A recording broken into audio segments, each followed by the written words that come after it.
कभी आपने पौधों पर उगने वाला गोश्त बनाया है? चलें, आज हम आपको उसकी रेसिपी बताते हैं। अस्सलाम वालेकुम, उम्मीद है आप सब लोग खैरियत से होंगे। आज हम लोग बनाने जा रहे हैं आलू और सीम की फलियाँ, पोटैटो एंड बीन्स, और वो भी बहुत सिंपल तरीके से अगेन। और इसके लिए हमें चाहिए पोटैटोज़। हमने 3 छोटे पोटैटोज़ ले लिए थे, और ये बीन्स हैं, तकरीबन 1.5 कप हमारे पास बीन्स थे, और 1 टमाटो और 1 प्याज। इसके अलावा हमें चाहिए ऑयल और सिर्फ नमक, मिर्च और हल्दी।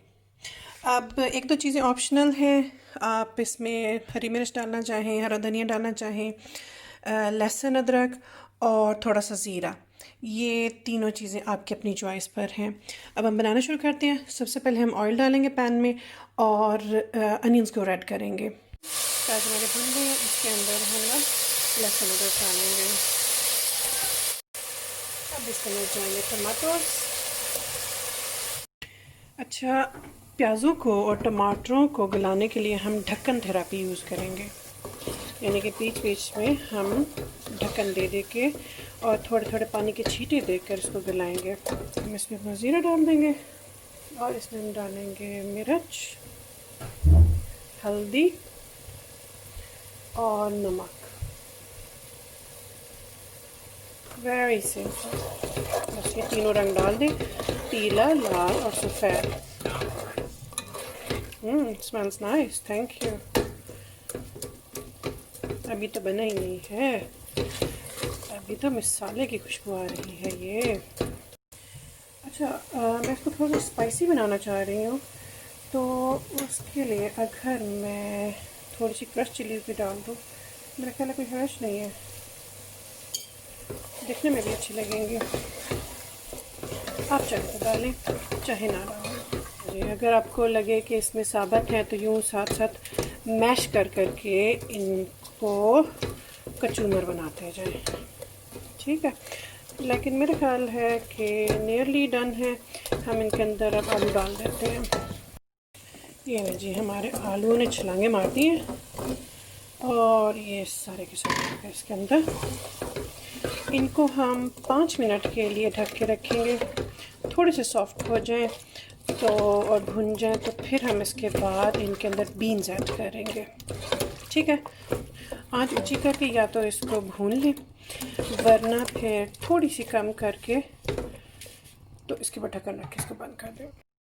अब बीन्स भी इस पार्टी में शामिल होने के लिए आ रहे हैं,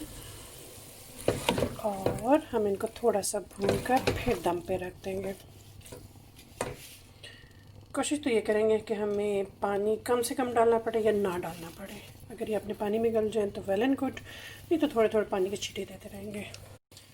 तो ये मुझे थोड़े प्यासे लग रहे हैं, इनमें थोड़ा सा पानी हम डाल के तकरीबन आधा कप, और ढक्कन लगा के इनको हर से बेजा में रख देंगे तकरीबन 10 मिनट। ये जी आलू हमारे गल गए हैं। अच्छा जी, हमारी रेसिपी अब यहाँ ख़त्म नहीं होती है।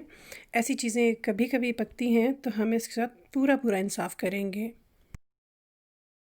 अच्छा, आपके घर में जो बच्चा रोटी खाते हुए चूचू करता है तो उसको पोटैटो एंड बीन्स का सैंडविच बना दें। सैंडविच को हमने अंडा लगा के फ्राई कर दिया, और इसके अंदर आप चाहें तो कोई सॉस डाल लें, चाहें तो चीज़ लगा लें। मैं सैंडविच को प्रेस कर करके थोड़ी सी पनीनी की शक्ल दे देती हूँ। अजी अभी भी नहीं जाना, अभी तो हमने इससे तीसरी रेसिपी बनानी है, और वो है पराठे। आलू और बीन वाली भुजिया को हमने कांटे की मदद से थोड़ा सा मैश कर लिया है। चाहें तो इसमें थोड़ा सा नमक और थोड़ी सी लाल मिर्च और ऐड कर लें। मैं छोटी थी तो बीन ज़्यादा पसंद नहीं करती थी, तो मेरी अम्मा जान मुझे ये कह के खिलाया करती थी कि बीन्स पौधों पे उगने वाला गोश्त है, क्योंकि बीन्स की न्यूट्रिशनल वैल्यू बहुत अच्छी है। इन्हें आप खुद भी खाएं और अपने बच्चों को भी ज़रूर खिलाएं। नहीं जी, बातों बातों में हमारा पराठा भी तैयार हो गया है। हमने आज फिर आपको एक टिकट में 3 मज़े करा दिए हैं। अगली रेसिपी तक के लिए इजाज़त, और आपने हमारा चैनल सब्सक्राइब करना नहीं भूलना।